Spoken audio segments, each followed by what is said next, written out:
Welcome to the Best Half Show. This is a show all about how to make the second half of your life 10 times better than your first. We feature contrarian thinking on how to make your health, wealth, and relationships the best ever. And we've got a very exciting show today. So, Roman, why don't you tell us a little bit about what's going on? Yeah, I'm really excited about today. Welcome to 2025, our first show of the year. And we have an incredible guest today. Zarak is actually someone that I was introduced to 4 years ago. I was actually in Costa Rica, and one of our mutual friends says, you got to connect with Zarak. This guy's unbelievable. And then in the last year, about 3 other mutual friends I realized we had said, you got to get together, Zarak. And then finally, we got together in person. You're at my house last week, and I'm just really honored that you're here. So you're going to tell people more about your background, your story, but it's extraordinary. But we're really excited to have you today. Thank you for having me on. Appreciate it. So Zarak, tell us a bit about you've made a huge career transition, but tell us the story. Tell us where it all began. Sure. Well, I'll go back to my previous life being in hospitality and entertainment for 25 years. Going back before that, high school dropout from Scarborough, got into nightlife at 18 as a dancer, worked up to bartender, promoter, manager, eventually opening my first restaurant in 2003, Blowfish at King and Bathurst, Century Room, King in Portland, 2004, Hammam Spa, Doku at the Cosmopolitan Hotel, Atelier, Maison, venue after venue. We opened 12 companies over 15 years, had a staff of about 300. We were doing about 14 million a year in sales. And I lived an awesome life, jet setting around the world, partying with celebrities, dating models, driving fancy cars, doing all the things a single guy could possibly want to do. Checked a lot of boxes. And then kind of came to that point at 40. I had my kind of like, oh shit moment where I just realized, okay, life's been good, but starting to feel a bit like Groundhog Day. I had accomplished way more than I ever thought I would. And I was in the moment where I was kind of like, is this actually what I want to do with my life? Do I want to keep selling expensive vodka and sushi? Like, is this what I'm here for? And I knew no, that I'm here for something more than that. And that put me on this path of questioning, what is my purpose? What am I actually here for? And that began my deep dive into personal development. Went all in with the Tony Robbins and the landmarks and going to Archangel Summit and learning from some of the best, brightest minds in the world in the personal development space, and saw that, wow, there's this whole other side to me that I haven't really discovered because I was like the nightlife King Street party guy. And I finally got to discover, I would say, the true essence of who I am, and diving deep into the world of personal development, wanting to share it with other people. That led me to start hosting retreats in Costa Rica. In 2018, I made the big move. I decided to get out of the hospitality industry. Thankfully, pre-COVID, so I just got this hit that it's time to move on, and exited my businesses and moved down to Costa Rica by myself with my dog. I started hosting retreats in Costa Rica, Bali, Tofino, Whistler, Muskoka. Hosted retreats for a few years, and then COVID kind of put a stop to that. And then I made this switch over into coaching, and haven't looked back since then. So I now work primarily as I like to say, a men's empowerment mentor. I work specifically with high-performing, high-value men who want to tap that next level of potential, going from good to great, but they're in their own way. I still host retreats from time to time. I have group programs, but basically I spend every day now helping people to realize their true potential and helping them to realize that there's more to their life than they're actually aware of. And I help them make that jump, that leap into that new life.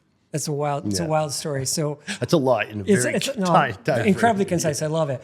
But I remember some of your bars and restaurants that I used to go to, and they're incredible. I mean, what you built in this city, I think has helped make it as great as it is. I don't think King West would have ever become what it is without you. You did an incredible job. So what I found really interesting about our discussion when we were at the house, you talked about going from one career to the other and burning the boats, I think you called it. Burning the boats, Maybe we could talk about that. I think it's really interesting. So, when you are considering a change, as I was after a 25-year career in hospitality, when I realized my time was coming to an end and there was something else I needed to do, I couldn't wrap my head around, well, if I don't own the clubs, if I don't own the restaurants, if I don't have the fancy car, well, then who am I? Who am I without Blowfish? And I think for many people who are considering a change in their career or change of lifestyle, they're so attached to the old identity of who they think they are known as. And I had to make a choice that if I'm going to go all in and really give this retreat business a real shot, I have to make a drastic departure from everything else, because we are complacent. We are people of creatures of comfort. You know, Yes. we're going to want to still, I didn't want to be 1 foot in, 1 foot out. I'm an all in kind of guy. So during my first retreat, when I realized that these 12 humans were experiencing transformation right before my eyes, I pulled out my phone and I emailed my partner. I said, we're selling Blowfish. I'm done. I'm letting it go. And in that moment, I let go of, I was a majority owner, having over $1 million of my own money in it. And I chose to let go of that money because I knew if I'm going to go all in and be fully committed to helping people experience profound transformation, then I got to be willing to give up something really important that's holding me back. So when I say burn the boats, is I made a choice that removed any other choice for me. There was no other option. Once I closed the restaurant and I decided to move, there was no going back at that point. Yeah. And that's that when you have no other option, the only option is to keep going and to do everything you know you possibly can to make it work. Yes. I love that. Hey, go ahead. Do you, so, I mean, that's amazing. Not everybody's willing to take that kind of risk. And you work with men today that are probably attached to their existing life, career, and other things. How do you counsel them in terms of how to transition? Can everyone just go binary like you do? Or I know with me, I coach as well. And I often advise maybe a little bit less of a binary approach, like run an experiment, test to see, which actually you did, right? Yeah. You actually ran an experiment with those 12. Like if you were bombing, maybe you would not have sent that email to your partner, right? But you actually were achieving success. You had some data that showed that this thing could work. So maybe tell me a little bit about how you counseled people. Yeah. So first off, what gave me the courage to make that leap was finding purpose in something bigger than myself. When I saw what was happening in my guests' eyes, I could see the transformation. I was like, this is what I want to wake up and do every day. And that feeling, that connection to a purpose is what gave me the passion and the courage to say, I'm willing to let go of something I've had for 15 years to pursue something greater than this. So first off, I believe it's very important to find meaning and to find your why. I think it's Simon Sinek, or I can't remember who said, but when there's find your why. But the quote is, when your why is strong enough, you'll figure out the how. Yeah. Right. So I did host my first retreat to see how that went. But then I hosted a second retreat in Whistler about 2 months later, just to see like, okay, am I really onto something? And when that one was a hit, then I told my business partners, I'm moving to Costa Rica. Okay. So it was about a 2 to 3 month period where I was like, okay, I'm feeling good about this. Is this really what I want to do? And then what I would say to anybody who's wanting to make a major shift in their life as well, be responsible about it, set a timeline, set a date, and then work backwards and create a trajectory that's going to allow you to exit or transition out of your current responsibilities in a way that you don't end up being completely stuck. But when I told my partner I'm selling the restaurant, we sold it. When I told my partners I'm moving to Costa Rica, I did it. Like, it was like, these were like real, like, it's happening, and now I'm taking steps to put it in motion. Did you set a target ahead of time, like a hurdle, and say, okay, if I run 2 successful retreats and I see real transformation, I'm going to make a change?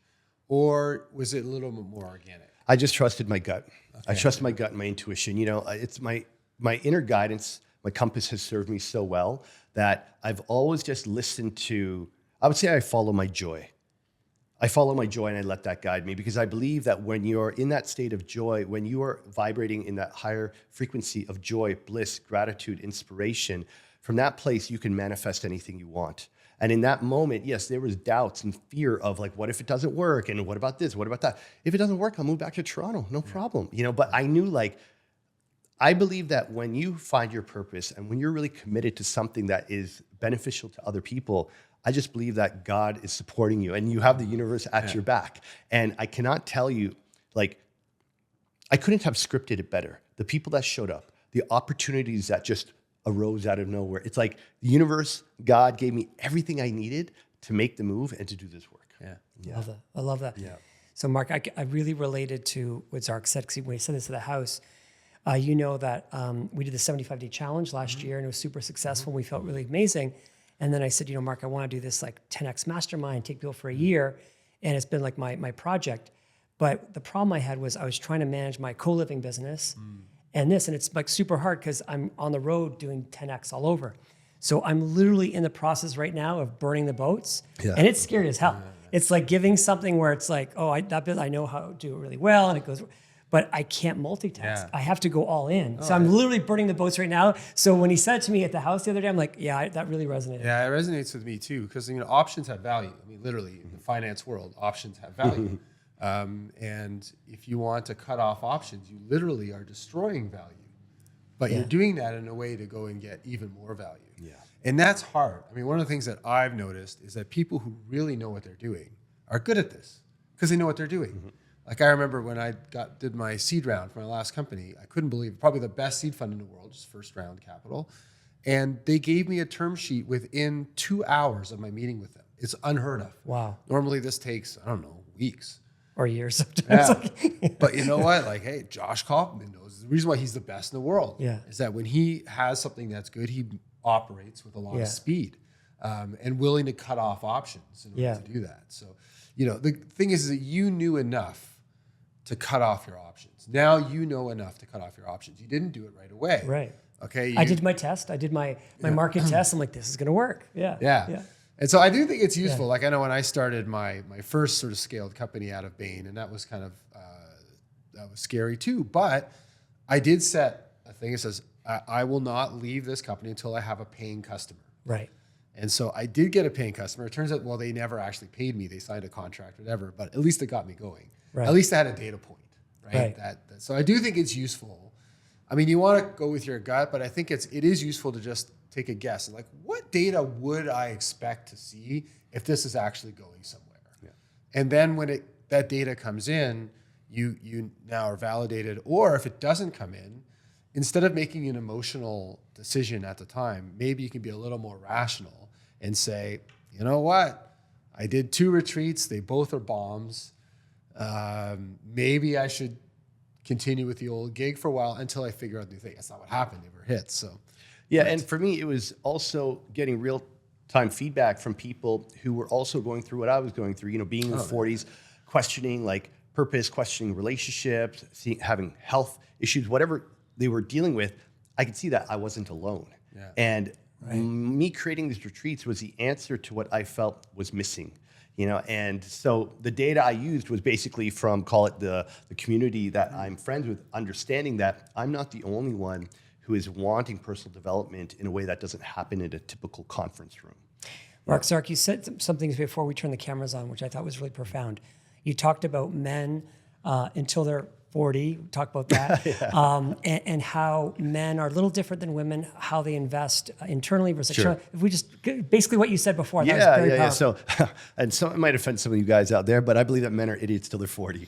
And I'm 50 now, and I could say that up until 40, I really didn't know who I was, because we are conditioned and brought up that go to school, get good grades, get a good job, work hard, find a wife, have kids, have a house, maybe a boat. Like that's sort of our program. You got to provide, you got to protect, you got to do all that, right? And nowhere along that journey they say, oh, and meditate and spend time alone and learn about your core values and understand who you are as a person. We are just conditioned to hustle, to grind, to provide. And if you're smart enough or lucky enough for a bit of both, in your 40s, you will have reached a point where, okay, I've got the house, the car, the kids, I've got security. Okay, great. Now what? Now what? Oh, now I have time to discover who I am. So I believe that in many ways, men are so focused on building and building and building, then they get to a point where it's like, okay, well, now let me learn about myself. Let me build. As men, we're building our internal value. By educating ourselves, by building our businesses, by doing what's necessary to provide. So men, we are increasing our internal value, and men, as we get older, we actually become more valuable. We become more knowledgeable. A lot of us become more fit. We become more wise. So we are more grounded.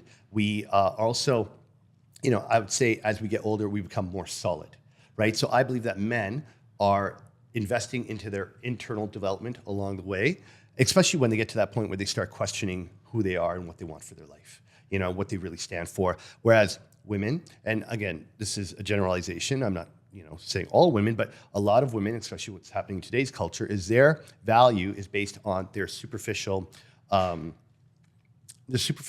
offerings, how, how their body may look, how their face may look, how they may be dressing, the purse that they have. I see women investing so much into their external that their value is actually, I would say, limited in a sense, unless they are also on the personal development journey where, yes, they want to go to the gym and the spa and they want to take care of themselves externally, but then also internally, they're doing that work. And that's why I find that men are often considered to be more attractive once they get into their late 40s and 50s because they've got their shit together, they're solid, they're wise, they're financially secure, and that is what makes a man in that second half of their life often more appealing than their first half. I totally agree with that. Yeah. So just on that topic, I've read this before and I lived it. So the first half of your life, you're acquiring things. You're buying all the things that society told us we had to have and all these material things. And in your second half of your life, you realize that stuff didn't make you happy. It's all bullshit. Right. We were told a complete set of lies from society. And you spend the second half of your life getting rid of shit. Mm-hmm. And really, becoming one with yourself and understanding yourself. So it's really interesting. I think we're all going through that journey. Yeah, no, I think what was interesting, what you said, is that you can even have quite a bit of success, but still not really understand yourself very much. And I wonder if you counsel people, I don't know if you have anyone that are younger, like in their 30s, but are you trying to get them to maybe go on that journey a little bit earlier? Does that help them in terms of... Absolutely. Yes. So, as you talk about that journey that we go through, there's a book called The Second Mountain. And, the first mountain is the hustle, the grind, get to the top. Like, the happiness is at the top of the mountain. And then you get up there and you've got all the things and you look around, you're like, wait, where's my happiness isn't here. And then off in the yonder, you see another mountain. You're like, that's the mountain. That's the mountain I'm supposed to be on. So then you come down the mountain. If you've ever climbed a mountain, coming down is just as hard as going up. Yeah. But you come down the mountain, and then you go through the valley of shit. You go through the valley of transition where you have to let things go and you really have to ask yourself, who am I with all that stuff? And then that second mountain is a mountain of fulfillment, the mountain of purpose, right? The mountain of meaning. So you've spent half your life climbing the wrong mountain and now there's this other mountain. So with the clients I work with, some of them are in their early to mid 30s, mid 40s, mid 50s. But for the younger guys, they realize that their fathers didn't raise them in a way where they can communicate, they can be emotional, that they don't have to grind and hustle so hard. It isn't just about, providing. It's about also being there for their children with presence, being there for the wife to support in other ways other than just providing financially, right? So I believe, and I have proof in my clients, that you can be successful, you can be abundant, you can be a great husband and father, but also do it in a way that creates a holistic balance in your life so that, by 45, you're not dealing with ulcers and other health issues. Like, you can do it and be healthy along the way through practices like meditation and breath work and introspection. So there is a way to create abundance and success and scale your business while also taking care of yourself. And this is actually how my clients double or triple their income. I don't teach them how to grow their business. I teach them how to fully optimize their life. And in showing up fully for themselves, for their wives, for their kids, they actually do better in business because, again, they're operating from a place of joy, from bliss and gratitude. There's something else that happened in our conversation, and I want to go deeper into it. So you'll find this interesting, Mark. So the 10X group that I'm forming are all like 40 plus. I'd say averages between 40 and 55. But what I found is guys that are like kind of our age, they're a bit stubborn. They don't think they need anything. They don't need any help. They've never hired a coach. They've never done any personal development. And these are successful people. And it was interesting when I asked you about your clients. They're younger. Yes. And then just tell me why you think they're more receptive, because I found this very interesting. Yeah. So first off, social media and a lot of the big entrepreneurs right now, whether it be Tim Ferriss, Gary Vaynerchuk, Alex Hormozi, a lot of these guys that are really dominating the creator content market, or just, in general, like personal development in the last 10 years has really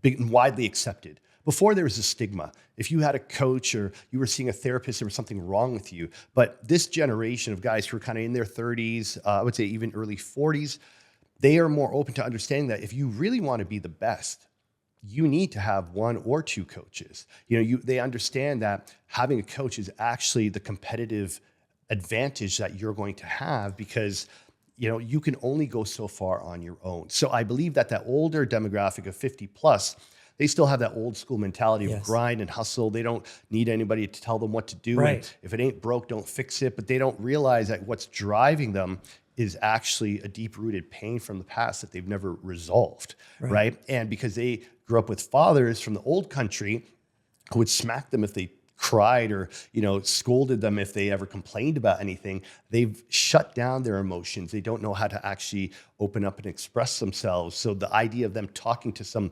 life coach who's going to listen to them and give them advice, they can't even wrap their heads around how that would be helpful. Yes.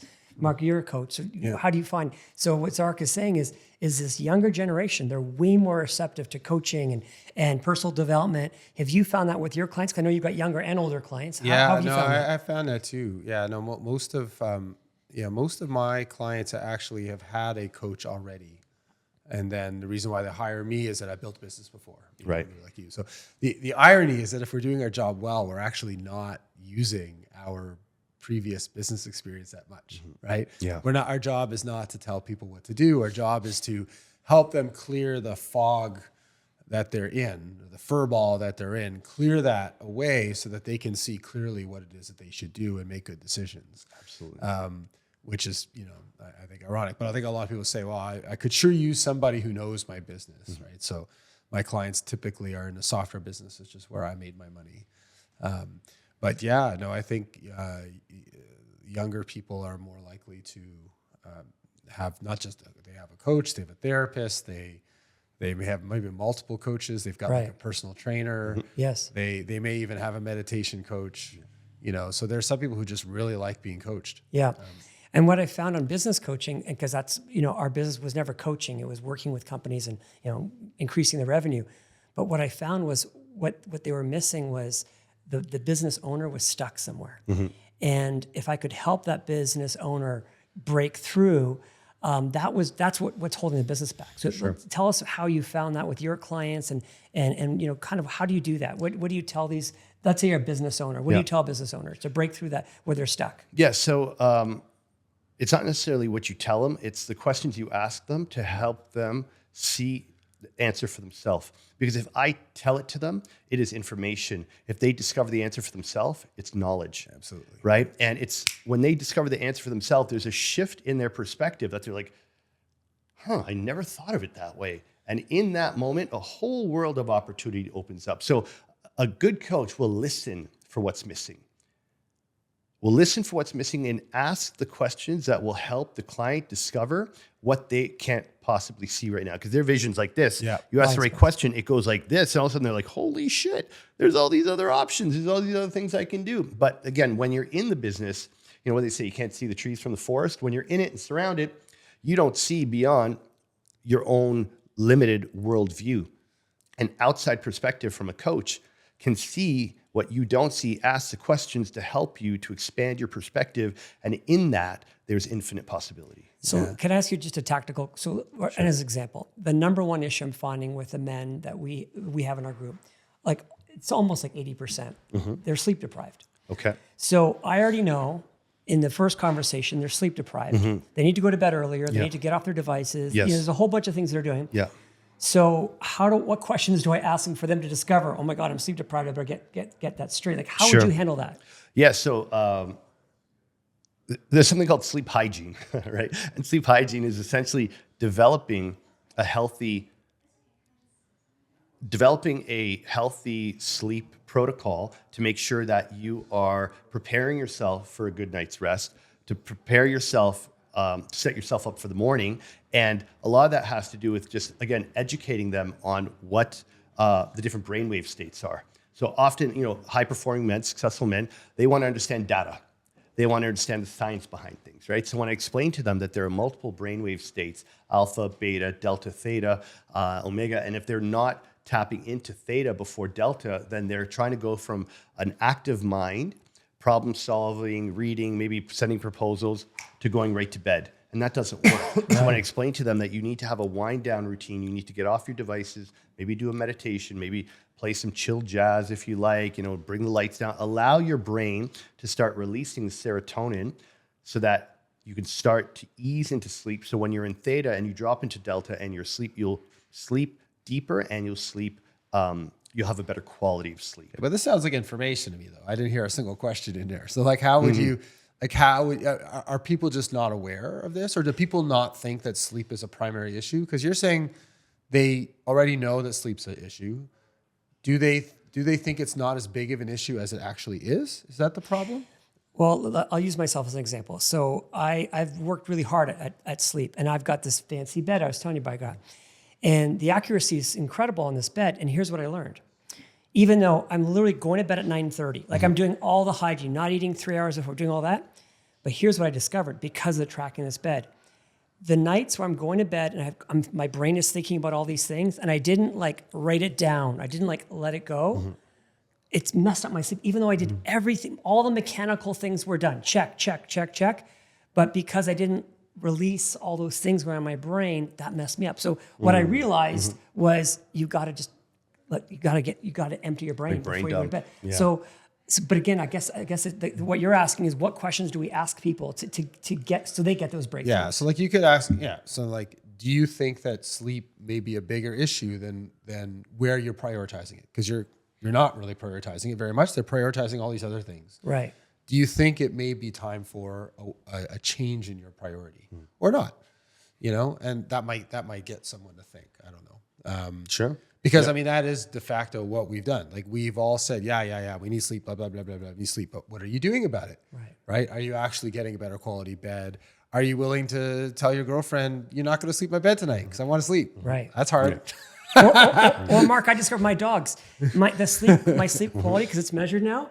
When the dogs are in the bed, it's low. It's like little things like that. But we love our dogs. We love our partners. Yeah. but again, when you look at Brian Johnson getting 100% sleep score, I'm like, he's sleeping alone. Yeah. Right? Like, he's getting 100%. I get it now. Yeah. So to your point, the question to ask would be, if you can get an extra hour every morning, What's that word? waking up clear, waking up rested, compounded over a week, compounded over a year, what would that extra hour bring to your life? That's a good one. When they get that, they're like, oh, now I asked them now, would that be, sometimes people come at the end of the night, they're watching TV or they're, scrolling, whatever they may be doing that's taking away from that additional hour of sleep.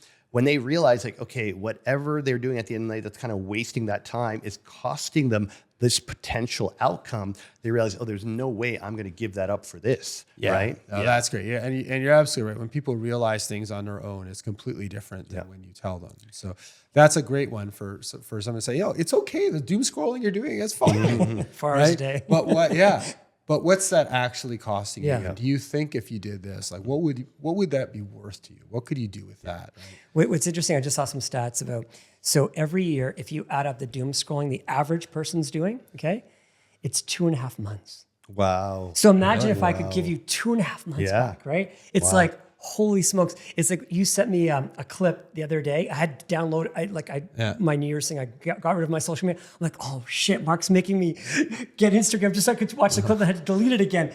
But it's like, if you just knew you could just delete like the social media apps and get 2.5 months back this year, holy shit. Yeah, that's especially wild. if you actually use it. I mean, what a lot of people do is they will replace that with some other dopamine addiction habit. But if you actually, and it's probably necessary. Like, I remember when, in terms of sort of burning the boats, when I started my last company, and this is a little bit embarrassing for me, but before I started the company, I was doing a lot of trading. And even once I started the company, I was still doing trading because I had developers that were, writing code, and like, what am I doing? I didn't have a product to sell, and I kept doing it. And, I began to realize that my company is screwed unless I stop. This habit. And yes, my software is not done yet, but that doesn't mean that there's nothing for me to do. There's a lot of things for me to do. Right. And actually I probably lost a lot of money, but I didn't look at my trade. I literally just stopped looking at that trading account and never looked at it for years. Later. I didn't even fix things. I didn't even sell, my positions. Yeah. I knew it had to be done. I think the trading one is a good example. Same thing with because it's not there to make money. You're there to feed your dopamine addiction. Let's be honest. No, you're right. Yeah. So I remember when I was doing N5R for 10 years, I didn't look at the investments, like the stock stuff. Anyways, I didn't miss anything. It was a lost decade of tech stocks anyways. But if I hadn't given that up and left it, I wouldn't have freed up the time to build the business. So I think, what I find in terms of 10xing your life and your second half, it's not necessarily what you're adding, it's what are you removing from your life? Absolutely. What are you removing? So what are the things that you think are good ideas for men in their second half to be removing from their life? So, I have a love-hate relationship with social media. It is a part of my business, and I am a content creator, so I do enjoy it. However, needing to put limitations on that, setting boundaries when it comes to social media.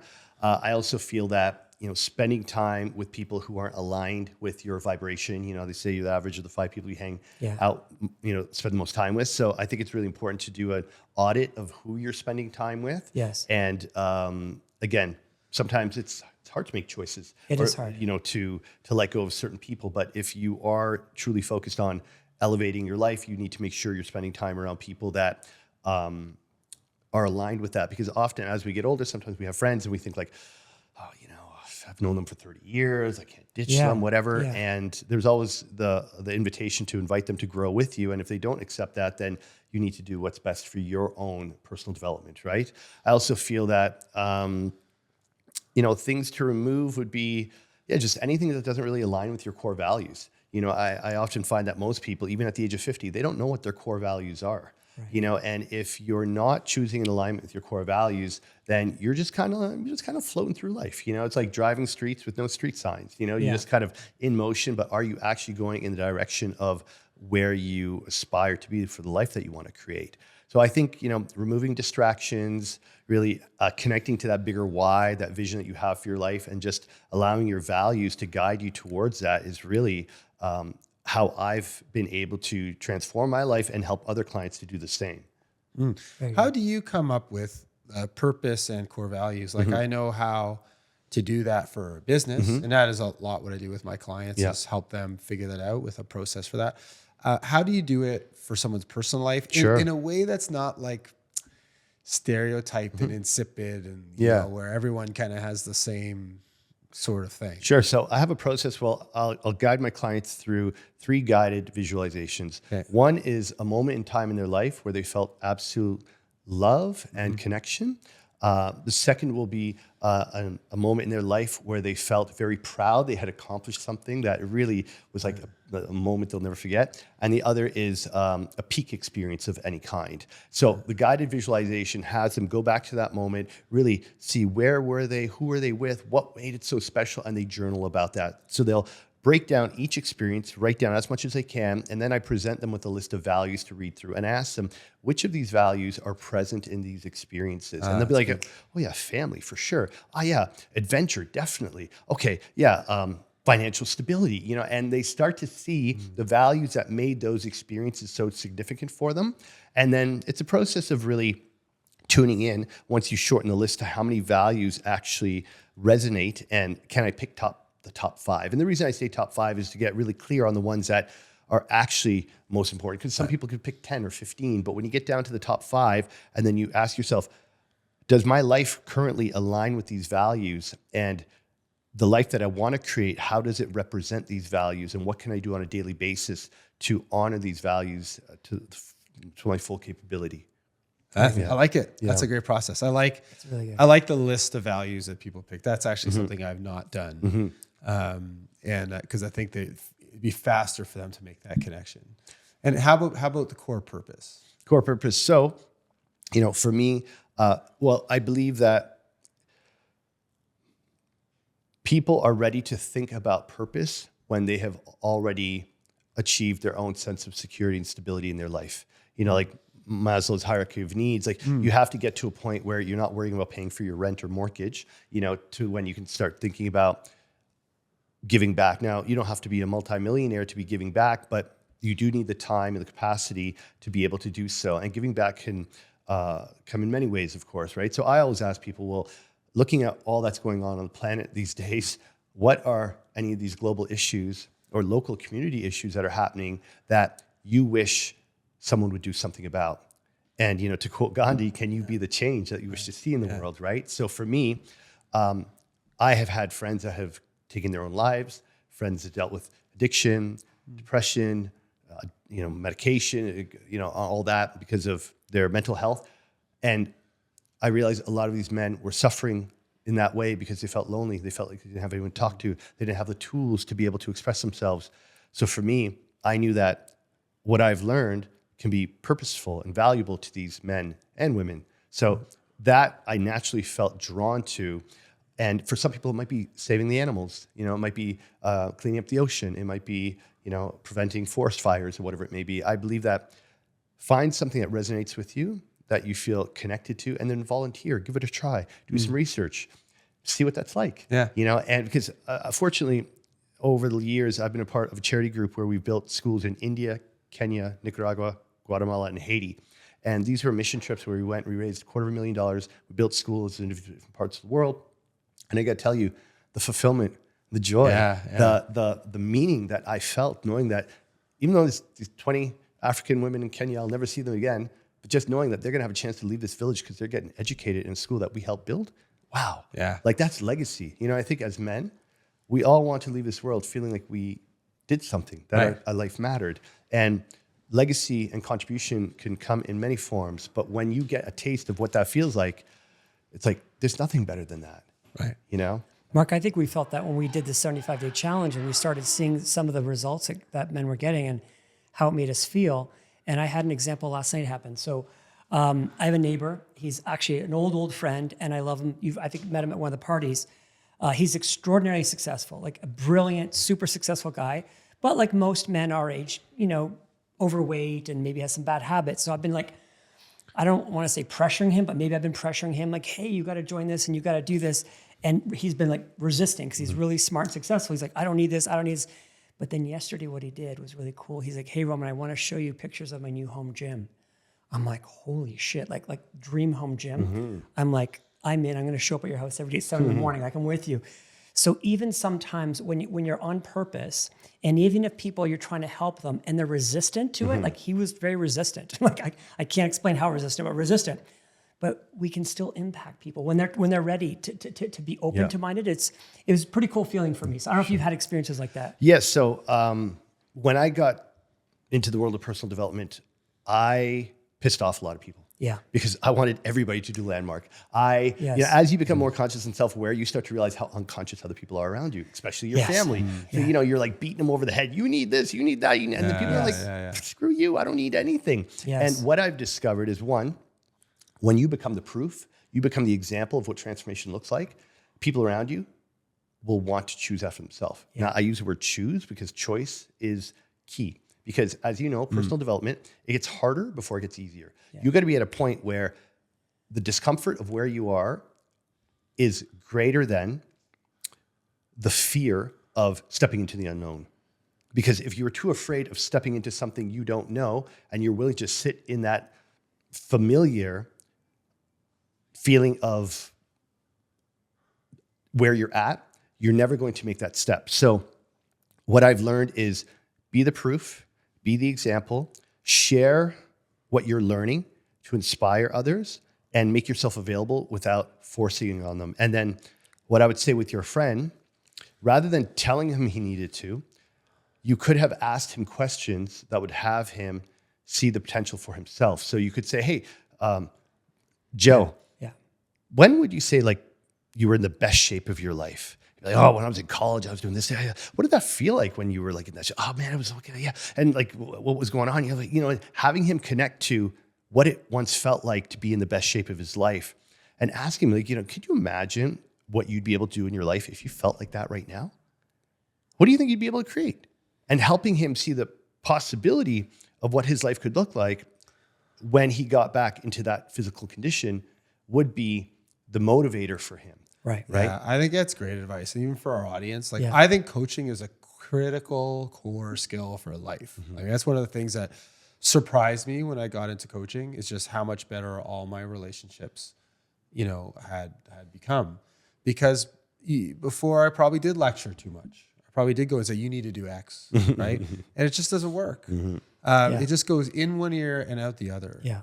But if you want a better, if you want your kids to perform better, if you want a better relationship with your spouse and your job and whatnot, just the art of questions. Like every time you're about to give a statement, if instead you say, let me see if I can ask this as a question instead. Yeah. And not like not the garden path questions, like be genuinely curious and be open to any possibility for the answer. Otherwise for the person getting questioned, they feel like, oh, he's just leading me down a path. Like, just say it, man. Tell me what you want me to do. Yeah. Whereas if you're genuinely curious, right, and say like, what's it worth to you to do that? Because it might not be. Yeah. It may be totally okay if you doom scroll for the rest of your life, and that might be Yes. good. But maybe it isn't, right? And Yeah. maybe there's a higher purpose there. It's very good. I have a difficult question for both of you. We'll start with you. Sure. If you think back, I think as achievers, a lot of us are very good at writing goals, planning ahead, want to achieve this. What I find that we're all guilty of, we're very guilty of reflecting back. Okay. Like, what did I learn from last year? You know, obviously there's some highs and lows. So when you reflect back in 2024, what's something that you learned? What's something that you learned last year, and maybe it's something where you're like, I'm going to do this differently this year. I'm going to try something differently. Is there any lessons? And same question for you, Mark. Yeah. What's the one thing that maybe you learned last year that's made an impact, and you're like, hey, I'm going to do something differently this year? Yeah. So last year was my best year in business over the last 5 years since I really dove into the coaching space. And I would say that I didn't have a well thought out plan for the year.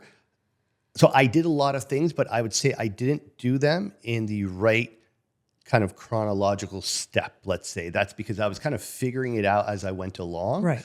As opposed to this year, we've spent the last 2 weeks of December and the first 2 weeks of January just planning out 2025 in itself. Wow. So just really beginning the year with a solid plan, onboarding the right staff, and setting up the infrastructure. And my word for 2025 is stability. So I'm creating the foundation to create this stability this year before trying to expand. Because last year was all about expansion, trying different things. And I'm guilty of shiny object syndrome. So this time it's really about dialing in and creating the stability with a solid vision, having the people in place, delegating, not trying to do it all myself, and then not getting ahead of myself, just focusing on one thing at a time. As you said earlier, removing options. You know, anyone who's really successful, it's not what they say yes to, it's what they say no to. Right. It's about knowing what to say no to so that you can build that consistency. And for me, building the stability to then grow and create a 7 and 8 figure business ultimately. So I love the answer. It's a great answer for business, but I want to go make it more difficult for you. Okay. On a personal level, yes. On a personal level, last year, was there, I mean, and maybe the answer is no, I can't think of one, that's fine too. But was there a lesson maybe that you learned and something that you're going to make a difference on this year? Yeah, I would say probably work-life balance. I didn't have as much fun as I would have liked to last year. I was, again, so focused on the business that I didn't allow myself to go out and go dancing or just, you know, do the things that light up myself on the other side of, you know, the work play, right? I was just so lasered in on the business. So this year I'm making more conscious effort to spend time in places where I'll get to go out and enjoy the things that I do on a personal level. Because again, it's about balancing that masculine and feminine energy. It's one thing to be go, and be very disciplined, but then you got to allow that creative energy to flow as well to balance that, right? Very good. Yeah. Okay, Mark, same question. Yeah. One thing that you learned maybe last year? Yeah, I mean, some things are related. Probably the number one thing was just maybe a little bit opposite is to be a little bit more bold. So I think I would too much in terms of let me try this, get some data points, and see what to double down on it. You know, towards the end of this year, I just started to say, you know, I'm just going to go for it. Like I won a new client that is based in Thailand. And I said, F it, I'm going to Thailand. I'm going to launch, first time ever doing a launch of a new client face to face. Wow. And In Thailand. Good place to do that. Yeah, fun. Yeah. You know, in Chiang Mai. So, Wow. and I put a vacation on the back of it. Nice. And it was awesome. I mean, it was amazing. It was great. And I want to do way more of that. Yes. I want to hire more people. So I've been saying, well, let me win. I'm going to win a couple more clients, and I win those clients. I'm going to go and hire this person. I'm like, no. It's more about, this is the business I want to build. Yes. In order to build this business, I need this kind of content. I need this kind of community. I need these kind of products. And so, you know what? We're just going to go and do that. And I'm going to go and hire the people that I need in order to build that business. means I'm going to take a little more risk, but I think I think I should be taking more risk. I think I've been way too risk averse, kind of ironic for somebody who's like built a couple big tech companies. I've been, maybe because these companies that we're in, they grow out of cash flow. You're not raising venture capital, you know? So I think I've been risk averse, and this year I'm going to be taking more risk and traveling more. I really got bitten by the bug again, going back to Thailand. That was a great place. And like, you know, we're only young once. Yes. And, you know, in 20 years, we're going to wish we'd spent more time. 100%. I think our audience is going to resonate with what you just said, Mark. I think most people in the second half of your life, and you tell me if you agree, are they don't want to take any risks. Like they get to the second half and they become more conservative. I mean, when you're in your 30, you got nothing to lose. You're like, I'll just go for it. But once you get to 40 or 50, you got more to lose, and you get. So I think this is very common. Do you find that with people that are older? For sure. I think, you know, we start to consider all the consequences more so, you know, as opposed to when you're 30, it's like, if it screws up, I'll just try it again, right? Right. Yeah. So our show is all about tactical advice on how to make the second half of your life better than the first. You know, Mark and I deeply believe in daily habits. And I know you and Mark share some great daily habits. You've always been into fitness and working out. I know that's a big one. And Mark got me into Othership this year, which was like an amazing thing. And I know that you're one of the first investors in Othership. So if you don't mind just sharing a bit about some of your daily habits and some things that our audience can do in 2025 that you think would help most people. Yeah, so I think first and foremost, just having the shift of understanding that everything's energy, vibration, and frequency, and that everything we do has an energetic repercussion, let's say. So from the content you read, the music you listen to the people you spend time with. So I am always focusing on high vibrational activities, which means things that bring me joy, things that inspire me, things that continuously allow me to expand. I don't hang out with low vibrational people. I don't listen to low vibrational music. I don't eat low vibrational food, you know? So, and that could look like, you know, eating organic. It could look like going to Othership, hanging out with people who are there, who are sober. You know, it just, you start to live life different when you are living in alignment with your highest frequency. And that can look like, of course, meditation and breath work and, you know, reading inspiring books, right? So it just comes down to figuring out what keeps you in the highest vibration and create your day, create your life like that. Yeah, I love it. I love that you have a theory for what is going to make you successful. In this case, it's about high vibration. That's it. And I think that's awesome. And I think if there's one thing that would be useful to meditate on, and I learned quite a bit. I've been a meditator for years, but I learned a lot more when I went to Thailand. I actually went to a meditation class and spent a lot of time in the Buddhist temples and whatnot. And I learned what people actually meditate about when they're doing silent meditation. It's kind of cool. They think about their impermanence. They think about how they can't control things. And that's actually what they're thinking about. But if there's one thing that would be good to meditate about for our audience, it is a little bit about what's your theory for success? What is your, you know, if there is a core purpose, what were those days where I was at my highest energy, and why? You know, why was that? Because you can't learn enough about that. You can't know yourself enough.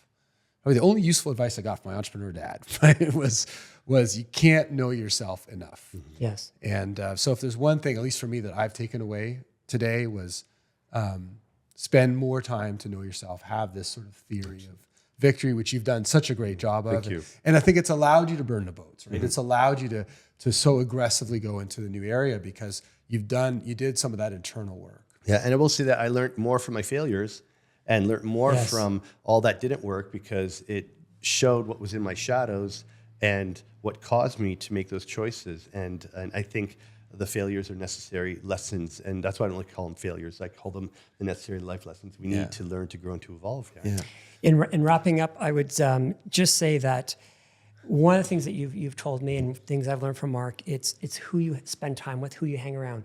And I know when we do events together, the people we hang around, it's an extraordinary, because it's the same vibration. Yes. And I know we have some events together that we're planning for this month. So anyone that's interested in any of our events or hanging out with some cool guys like us, we have a new website. It's www.10xclub.ai. Pretty short domain. Oh, cool. 10xclub.ai. But I know we've got a group workout. I think it's coming up, and some really cool events coming up. So we look forward to joining you in person or on the next show. Thank you so much. Thank you. Thanks. Great.